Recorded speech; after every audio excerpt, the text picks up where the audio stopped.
Et si je te disais que la seule chose qui te sépare de la vie que tu veux, c'est ce que tu tolères encore aujourd'hui?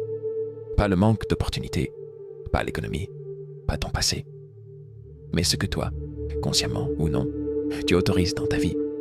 Chaque seconde où tu acceptes un bof, un ça ira, un je ferai ça plus tard, tu construis un mur invisible entre toi et tes désirs les plus profonds. Tu veux plus? Alors écoute bien. Ce n'est pas la chance qui fait des gagnants. Ce n'est pas le talent non plus. C'est un choix, une décision, une rupture nette avec tout ce qui ne correspond plus à la personne que tu veux devenir. Et ce script, c'est exactement ça. Une claque mentale, une boussole, un miroir, peu importe comment tu l'appelles. Il va te forcer à regarder où tu en es, et surtout jusqu'où tu pourrais aller si tu élevais enfin tes standards. Alors reste jusqu'à la fin, car ce que tu vas découvrir pourrait bien changer la trajectoire de ta vie. Le jour où tu cesses de tolérer l'ordinaire, ta vie bascule. Il y a un moment dans la vie où tu dois te regarder en face et reconnaître une vérité brutale. Tu obtiens ce que tu tolères, ce que tu vis aujourd'hui, tes résultats, tes relations, ta santé, ton compte bancaire. Ce n'est pas un hasard. C'est une réponse directe au niveau de standards que tu as accepté jusqu'ici. Et si tu veux tout changer, il va falloir exiger plus, pas un peu plus, beaucoup plus. Parce que tant que tu acceptes l'à peu près, tu restes coincé dans une vie tiède. Le confort, c'est une prison déguisée. Elle t'apaise aujourd'hui, mais elle vole ton potentiel demain. Ce que tu acceptes par facilité devient ce que tu perpétues par habitude. Et si tu décidais aujourd'hui que le moyen n'a plus sa place dans ton existence? Et si, à partir de maintenant, ça ira ne suffisait plus? Tu verrais que le monde ne te donne pas ce que tu veux. Il te donne ce que tu tolères. Rappelle-toi, tu n'attires pas ce que tu veux. Tu attires ce que tu es prêt à exiger de toi-même. Le problème, ce n'est pas ton environnement. Ce n'est pas ta famille. Ce n'est même pas la chance. Le problème, c'est que tu n'as peut-être jamais élevé la barre pour toi-même. Tu n'as jamais dit « À partir d'aujourd'hui, je ne me contenterai que de l'excellence ». Et ce choix, aussi simple soit-il, peut déclencher une révolution intérieure. Mais attention, élever ses standards, ce n'est pas coller une étiquette de perfection. Ce n'est pas se flageller. C'est décider que tu mérites mieux et que tu vas construire mieux, peu importe le temps que ça prendra. Parce que le secret n'est pas dans les grandes décisions de vie. Il est dans les petits non au confort, aux excuses, aux compromis invisibles que tu fais chaque jour. Chaque fois que tu refuses de dire « tant pis » à ceux qui ne te respectent pas, tu déclares au monde « je monte de niveau et vous devrez vous ajuster ». Alors, maintenant, dis-moi, quel est le domaine de ta vie où tu acceptes trop peu et qu'est-ce que tu es prêt à exiger dès aujourd'hui? 2. Le mensonge invisible qui sabote ta vie. Tu ne t'en rends peut-être pas compte, mais tu vis peut-être chaque jour dans une prison que tu ne vois pas. Elle n'a pas de mur, pas de cadenas, mais elle t'enferme. Elle t'étouffe. Elle te chuchote doucement, sans arrêt. Tu n'y arriveras pas. Tu l'entends? Ce murmure familier, presque confortable. Ce « je suis trop vieux ». Ce « je suis trop jeune ». Ce « je suis comme ça depuis toujours ». Ces pensées ne sont pas la réalité. Ce sont des programmations, des mensonges habillés en vérité, répétés si souvent dans ta tête que tu as fini par les croire. Le plus vicieux, c'est qu'ils se déguisent en lucidité. Ils disent « sois raisonnable ». Ils disent « protège-toi de l'échec ». Mais ce qu'ils font réellement, c'est te priver de ton expansion. Tu sais ce qui fait la différence entre ceux qui percent et ceux qui piétinent? Ce n'est pas une compétence, ce n'est pas un diplôme. C'est la capacité à se libérer de ses voix, à se dire « et si ce que je crois sur moi était faux? Imagine. Et si tu n'étais pas trop tard, mais exactement à l'heure?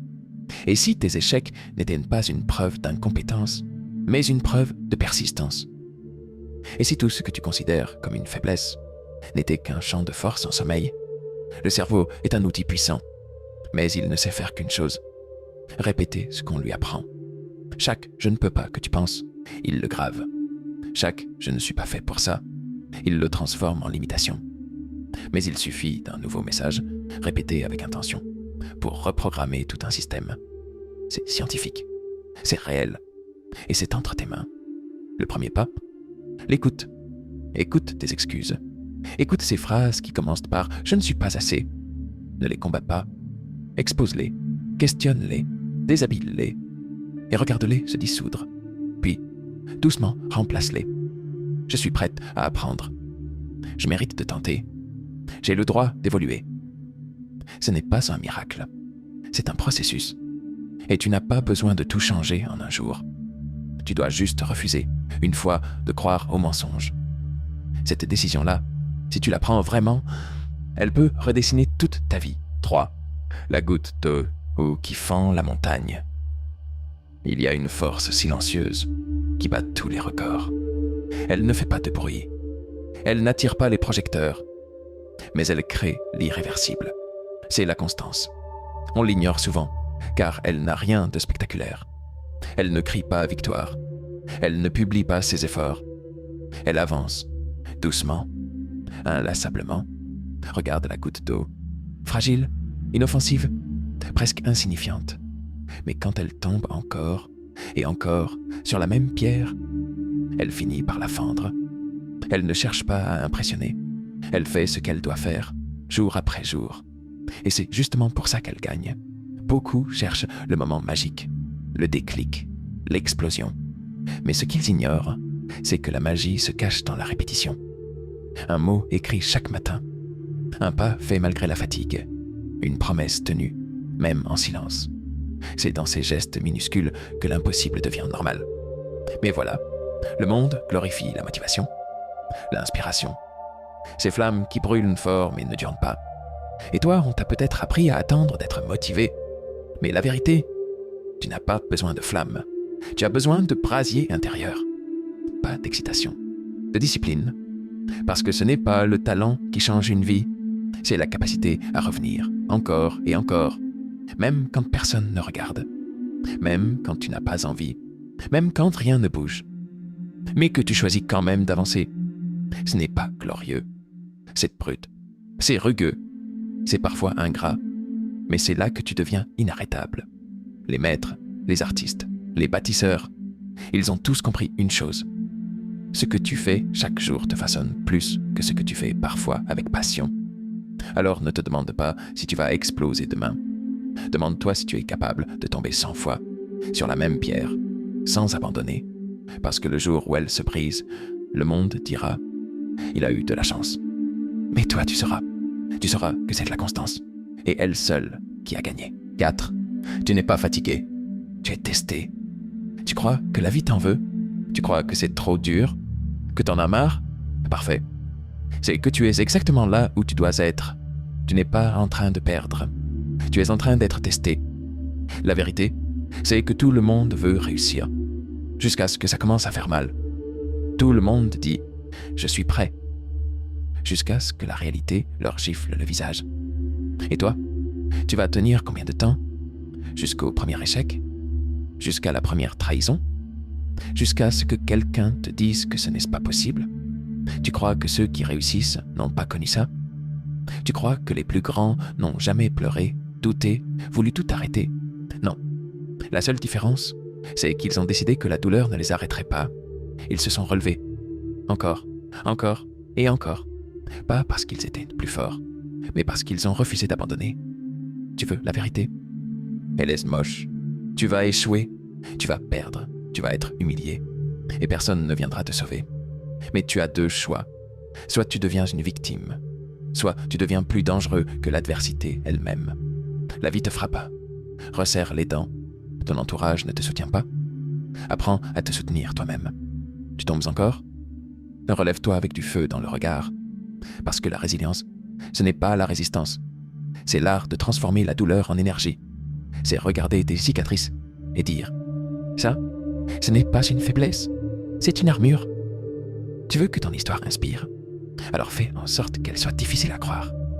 Accumule les presque, les « on m'a dit que non », les « j'ai failli abandonner ». Et un jour, ce seront les chapitres qui feront pleurer les autres. Passe-toi. Mais pour ça, tu dois traverser le feu. Pas une fois, pas 2. Autant de fois qu'il le faudra, parce que le seul qui échoue vraiment, c'est celui qui arrête avant de gagner. 5. Et s'il ne te manquait pas de motivation, mais de respect pour ta propre parole, il était une fois un homme qui avait promis, pas à quelqu'un d'autre, pas à ses proches. Il s'était fait une promesse à lui-même. Rien d'extraordinaire, juste un petit engagement. Chaque jour, se lever à l'heure, s'entraîner, travailler sur son projet, même 15 minutes. Et au début, il l'a tenu. Quelques jours, une semaine, 2, puis la fatigue est arrivée. Les excuses, les « je le ferai demain ». Et tu sais quoi? Il a laissé tomber, comme beaucoup. Mais pas parce qu'il était paresseux, pas parce qu'il manquait de volonté, parce qu'il n'avait jamais appris à se respecter lui-même. Parce que la discipline, ce n'est pas une guerre contre soi.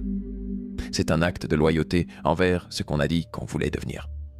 Tu dis que tu veux une vie différente, mais tu trahis tes propres rendez-vous. Tu dis que tu veux évoluer, mais tu abandonnes à la première distraction. Tu veux te dépasser, mais tu cèdes à ton confort dès que ça pique un peu. Alors pose-toi cette question, honnêtement. Combien de fois as-tu brisé des promesses faites à toi-même? Et si tu traitais un ami comme tu te traites toi? S'il te plantait à chaque rendez-vous? S'il t'oubliait sans prévenir? Tu lui ferais encore confiance? Non? Alors pourquoi tu t'attends à te faire confiance toi-même? La discipline commence là, pas dans la performance, pas dans la perfection, mais dans cette fidélité invisible à ta propre parole. Chaque fois que tu respectes un petit engagement, même minuscule, tu construis de la confiance. Tu poses une brique et tu transformes un vœu flou en une fondation solide. Et pas besoin de motivation chaque matin. Ce qu'il te faut, c'est une structure, un engagement, un rythme. Et surtout, le courage de ne pas t'écouter quand tu n'as pas envie. Ce n'est pas glorieux, ce n'est pas viral, mais c'est ce qui fait la différence entre un rêveur et un bâtisseur. Tu veux te discipliner? Commence petit, mais tiens ta parole. Parce que la plus grande trahison n'est pas envers les autres. C'est quand tu cesses de croire en toi, à force de ne plus pouvoir te faire confiance. 6. Tu n'as pas besoin d'être prêt. Tu as besoin de te croire. Personne ne viendra te donner l'autorisation. Personne ne frappera à ta porte pour te dire « C'est bon, tu es assez ». Parce que la vie ne fonctionne pas comme ça. Elle attend une seule chose, que tu décides de croire en toi. Pas plus tard, pas quand tu seras prêt. Maintenant. La plupart des gens attendent. Ils veulent des preuves, des signes, des validations, un résultat avant de se lancer. Mais la vérité, c'est que la confiance vient avant l'épreuve. Tu dois marcher sans savoir si le sol va tenir. Tu dois parler sans être sûr qu'on t'écoutera. Tu dois commencer alors que personne ne te regarde. Parce que si tu attends que ce soit évident, il sera trop tard. Le monde ne croit pas en toi d'abord. Il observe, il teste, et il ne répond qu'à une seule chose. L'énergie de certitude que tu dégages. Pas l'arrogance, pas le bruit, la certitude silencieuse. Ce truc indescriptible qui dit « Je ne sais pas comment, mais je vais y arriver ». Ce n'est pas magique. C'est une posture intérieure. Et tu n'as pas besoin d'avoir tout compris. Tu as juste besoin de ne plus t'excuser d'exister. Combien de fois t'es-tu rabaissé pour ne pas déranger? Combien de fois t'es-tu fait petit pour ne pas qu'on te critique? Combien de fois as-tu abandonné ton propre feu, juste pour ne pas brûler les autres? Mais aujourd'hui, regarde-toi. Tu es là. Tu écoutes. Tu veux plus. Et tu n'as besoin de personne pour te valider. Tu n'as besoin que d'une seule chose. Te donner toi-même l'autorisation. L'autorisation de te lancer sans être prêt. L'autorisation de parler même si ta voix tremble.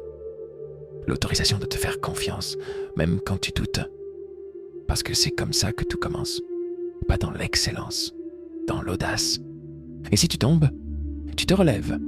Et si tu échoues, tu ajustes. Mais tu ne te renies plus. Rappelle-toi, tu es ton propre moteur. Et quand tu décides de croire en toi, le monde finit toujours par s'aligner. 7. Le moment où tout bascule, ce n'est pas un hasard, c'est une décision. Imagine-toi seul, face à une porte. Elle est massive, froidement silencieuse. Tu sens qu'il y a quelque chose derrière. Mais tu n'as pas la clé. Tu restes là. Tu hésites. Tu attends. Des jours, des mois, parfois des années. Et un jour, sans prévenir, quelque chose craque en toi. Un élan. un ras-le-bol, une colère sacrée. Et tu comprends, la clé, ce n'est pas quelque chose que tu trouves, c'est quelque chose que tu crées. C'est une décision, pas une pensée, pas une envie, une fracture nette dans la réalité, une claque intérieure qui dit « Assez ». C'est ce jour-là que tu changes. Pas quand tu lis le bon livre, pas quand quelqu'un te motive, mais quand toi, tu décides que ta vie ne sera plus la même. Les gens croient que les grandes décisions sont bruyantes, qu'elles se prennent dans la lumière. Mais les vraies se prennent dans le silence, à huis clos, quand personne ne regarde.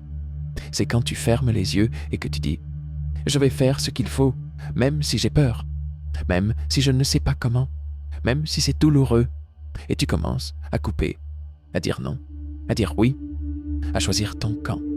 Tu changes ta façon de parler, ta façon de marcher, ta façon de te regarder dans le miroir. Et ce n'est pas parfait, ce n'est pas linéaire, mais c'est réel. Parce que tu as compris une chose, chaque minute passée à éviter une décision est une minute volée à ta transformation. Décider, ce n'est pas choisir entre A ou B, c'est dire « je prends position ». Je deviens quelqu'un d'autre. Je m'aligne avec ce que je mérite, pas ce que je tolère. Et quand tu fais ça vraiment, l'univers n'a plus d'autre choix que de s'ajuster. Pas tout de suite, pas sans tempête, mais inévitablement. Alors pose-toi cette question, maintenant sans filtre. Quelle est cette décision que tu repousses depuis trop longtemps? Parce que c'est celle-là qui pourrait bien tout changer. Tu viens de traverser une série de vérités puissantes. Des vérités qu'on évite souvent, parce qu'elles dérangent, parce qu'elles poussent à agir. Mais tu n'es pas là pour rester dans le confort. Tu es là pour élever ton niveau, repousser les limites, redéfinir ce que tu acceptes de toi-même et du monde. Alors maintenant, choisis. Tu peux passer à autre chose, ou tu peux décider que cette vidéo est un tournant. Si tu ressens cette étincelle, ce frisson qui te dit « c'est maintenant », alors ne laisse pas ça s'éteindre. Partage cette vidéo. Commente avec ton engagement personnel et surtout, reviens-y dès que tu sens que tu redescends. Parce que parfois, il suffit d'un rappel pour redevenir celui ou celle que tu étais censé être. Et ce rappel, tu viens de l'avoir.